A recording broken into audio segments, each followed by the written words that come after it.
Hi Kannada ಜನತೆ, ಇದೇನಪ್ಪ ಇದು ಅಂಗಡಿ ತೋರಿಸ್ತಾ ಇದ್ದಾಳೆ ಅಂತ ನೀವು ಅಂದ್ಕೋಬೇಡಿ. ಏಕೆ ಅಂತ ಅಂದರೆ ಇದು ನಾನು ಸಿರಿಧಾನ್ಯ ಮಾಲ್ಟ್ ಮಾಡೋದಕ್ಕೋಸ್ಕರ ಈ ಐಟಮ್ಗಳನ್ನ ತರಿಸಿದ್ದೀನಿ. ಅಂಗಡಿಯಿಂದ ಏನು ತರಿಸಿದ್ದೀನಿ ಅದನ್ನು ಹಾಗೆ ನಿಮಗೆ ತೋರಿಸ್ತಾ ಇದ್ದೀನಿ. ನಾನು ಯಾವ ಬೋಲ್ಗಾಗಲಿ ಇನ್ನೊಂದಾಗಲಿ ಒಂದು ಡೆಕೋರೇಷನ್ ಮಾಡಿ ನಿಮಗೆ ತೋರಿಸ್ತಾ ಇಲ್ಲ. ಹೇಗೆ ನಾನು ಅಂಗಡಿಯಿಂದ ತಂದಿದ್ದೀನಿ ಅದನ್ನು ಓಪನ್ ಮಾಡಿ ಹಾಗೆ ನಿಮಗೆ ವಿಡಿಯೋ ಮಾಡ್ತಾಯಿದ್ದೀನಿ. ಈ ವಿಡಿಯೋ ಮಾಡೋ ಉದ್ದೇಶ ಏನು ಅಂತ ಅಂದರೆ ಇದರಿಂದ ನಮಗೆ ತುಂಬ ಬೆನಿಫಿಟ್ ಇದೆ.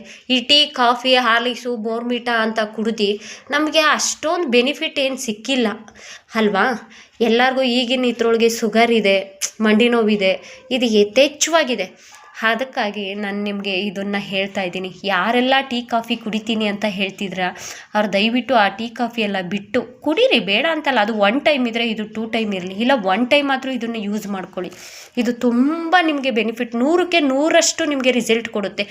ಇದನ್ನು ನಮ್ಮ ಹಿರಿಕರು ಬಂದಿರೋ ಅಂತಹ ಈ ಮಾಲ್ಟು, ರಾಗಿ ಗಂಜಿ, ಇದು ಯಾವುದೂ ನಿಮಗೆ ಆರೋಗ್ಯಕ್ಕೆ ಉತ್ತಮವಾಗಿರೋದೇ ಹೊರತು ಹಾನಿಕಾರವಾಗಿ ಇರೋದಲ್ಲ. ಏಕೆಂದರೆ ಇದರಿಂದ ನನಗೆ 100ಕ್ಕೆ 100 ಅನುಭವ ಆದಮೇಲೆ ನಾನು ಇದನ್ನು ನಿಮಗೆ ವಿಡಿಯೋ ಮಾಡಿ ಹಾಕಬೇಕು, ತಿಳಿಸ್ಕೊಡ್ಬೇಕು. ಏಕೆಂದರೆ ಇದರಿಂದ ನಾನು 100% ನಾನು ತೊಗೊಂಡಿದ್ದೀನಿ.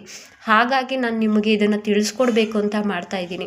ಯಾವೆಲ್ಲ ಐಟಮ್ ಹಾಕ್ತಾಯಿದ್ದೀನಿ ಅಂತ ನಿಮಗೊಂದು ಸತಿ ತೋರಿಸ್ಕೊಡ್ತೀನಿ. ರಾಗಿ ಹಾಕ್ತಾಯಿದ್ದೀನಿ, ಇದನ್ನು ಮೊಳಕೆ ಕಟ್ಕೊಂಡ್ರೂ ಇನ್ನೂ ಚೆನ್ನಾಗಿರುತ್ತೆ. ಮತ್ತು ಬಂದು ಸಿರಿಧಾನ್ಯದಲ್ಲಿ ಗೋಧಿ ಹಾಕ್ತಾಯಿದ್ದೀನಿ, ಜೋಳ ಹಾಕ್ತಾಯಿದ್ದೀನಿ. ಈ ಜೋಳ ಎಲ್ಲ ನಾವೇ ಹೊಲದಲ್ಲೆಲ್ಲ ಬೆಳೆಯೋವು, ಬಟ್ ಆದರೆ ಈಗ ಇಲ್ಲ, ಹಾಗಾಗಿ ನಾನು ಅಂಗಡಿಲೇ ತರಿಸಿದ್ದೀನಿ. ಇದು ಜೋಳ ಹಾಕ್ತಾಯಿದ್ದೀನಿ. ಇದು ಹೊಸ ಥರ ಗೋಧಿ ಅಂತ ಹೇಳಿದ್ರು, ಹಾಗಾಗಿ ಇದನ್ನು 1 kg ತೊಗೊಂಡಿದ್ದೀನಿ.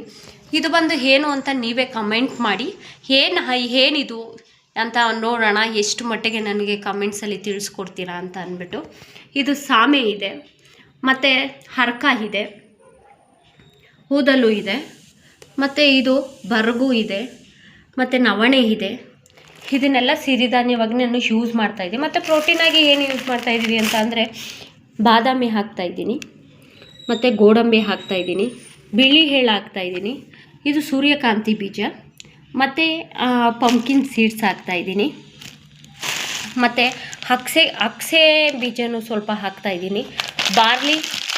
ಬಾರ್ಲಿ ಗಂಜಿ ಥರ ಚೆನ್ನಾಗಿ ಗಂಜಿ ಥರ ಬರಬೇಕು ಅನ್ನೋದಿದೆ, ಮತ್ತು ಸ್ವಲ್ಪ ತಂಪಾಗಿ ಇರಬೇಕು ಅನ್ನೋದ್ರಿಂದ ನಾನು ಇದನ್ನು ಹಾಕ್ತಾಯಿದ್ದೀನಿ. ಬಾರ್ಲಿನೂ ಒಂದು 1/4 kg ಅಷ್ಟು ಹಾಕ್ತಾಯಿದ್ದೀನಿ. ಮತ್ತು ಚಿಯಾ ಸೀಡ್ಸು ಸ್ವಲ್ಪ ನೋಡ್ಕೊಂಡು ಹಾಕ್ಕೊಳ್ಳಿ, ಸಾಕು, ಎಷ್ಟು ಬೇಕು ಅಷ್ಟೇ, ಸ್ವಲ್ಪನೇ ಹಾಕ್ತಾಯಿದ್ದೀನಿ. ಕಾಮ ಕಸ್ತೂರಿ ಸ್ವಲ್ಪ ಹಾಕ್ತಾಯಿದ್ದೀನಿ. ಇದು ಕರಿ ಹುದ್ದು ಅಂತ ಹೇಳ್ತಾರೆ, ಕರಿ ಹುದ್ದನ್ನು ನಾನು ಸ್ವಲ್ಪ ಯೂಸ್ ಮಾಡ್ತಾಯಿದ್ದೀನಿ. ತುಂಬ ಒಳ್ಳೆಯದು, ಅದನ್ನು ಸುಧಾ ನಮ್ಮ ಆರೋಗ್ಯಕ್ಕೆ, ಅದರಿಂದ ನಾನು ಕರಿ ಹುದ್ದನ್ನು ಯೂಸ್ ಮಾಡ್ತಾಯಿದ್ದೀನಿ. ಇನ್ನು ಕಾಳುಗಳಲ್ಲಿ ಬಂದು ಇದನ್ನು ಕಡಲೆಬೇಳೆ ಹಾಕ್ತಾಯಿದ್ದೀನಿ, ಸ್ವಲ್ಪ ಬೀನ್ಸ್ ಕಾಳು ಹಾಕ್ತಾಯಿದ್ದೀನಿ, 2 ಥರ ಬೀನ್ಸ್ ಕಾಳು ಹಾಕ್ತಾಯಿದ್ದೀನಿ, ಮತ್ತು ಹೆಸರು ಬೇಳೆ, ಮತ್ತು ತೊಗರಿ ಬೇಳೆ ಕಾಳುಗಳಲ್ಲಿ. ಆಮೇಲೆ ಇನ್ನೂ ನಾನು ಇಲ್ಲಿ ಮೊಳಕೆ ಕಟ್ಟಿದ್ದೀನಿ ನೋಡಿ, ಇನ್ನೂ 1 kg ಅಷ್ಟು ಮೊಳಕೆಗೆ ಹಾಕಿದ್ದೀನಿ. ಅದನ್ನು ಸುಧಾ ಮೊಳಕೆ ಕಟ್ಟಿ 1 kg ಅಷ್ಟು ಇನ್ನು ಇದಕ್ಕೆ ಆ್ಯಡ್ ಮಾಡ್ತೀನಿ. ಜೀರಿಗೆ ತುಂಬ ಉಪಯುಕ್ತವಾದದ್ದು, ಜೀರಿಗೆ ಇದ್ರಿಗೆ ಆ್ಯಡ್ ಮಾಡಲೇಬೇಕು. ಯಾಕೆಂದರೆ ನಮಗೆ ಜೀರಿಗೆದು ನೀರು ಕುಡಿಯೋದ್ರಿಂದ ನಮ್ಗೆ ಎಷ್ಟೋ ಗ್ಯಾಸ್ಟ್ರಿಕ್ ಸಮಸ್ಯೆ ಕಮ್ಮಿ ಆಗುತ್ತೆ. ಮತ್ತು ನಾವು ಇದನ್ನೆಲ್ಲ ಉಪಯೋಗಿಸ್ತಾ ಇದ್ದೀವಿ. ಇದ್ರದ್ದು ಪವರ್ ಜಾಸ್ತಿ ಮಾಡೋದಕ್ಕೋಸ್ಕರ ಜೀರಿಗೆನ ಖಂಡಿತ ಯೂಸ್ ಮಾಡಲೇಬೇಕು. ನೀವು ಇದನ್ನು ಸ್ಕಿಪ್ ಮಾಡೋ ಹಾಗೆ ಇಲ್ಲ.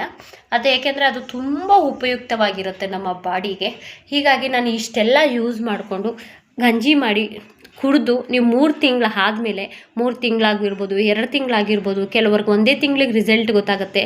ಇವರೆಲ್ಲರೂ ಯಾವ ರೀತಿ ನಿಮಗೆ 100ಕ್ಕೆ ಎಷ್ಟು % ನಿಮಗೆ ಯೂಸ್ ಆಗಿದೆ ಅಂತ ಖಂಡಿತ ನನಗೆ ತಿಳಿಸ್ಕೊಡಿ.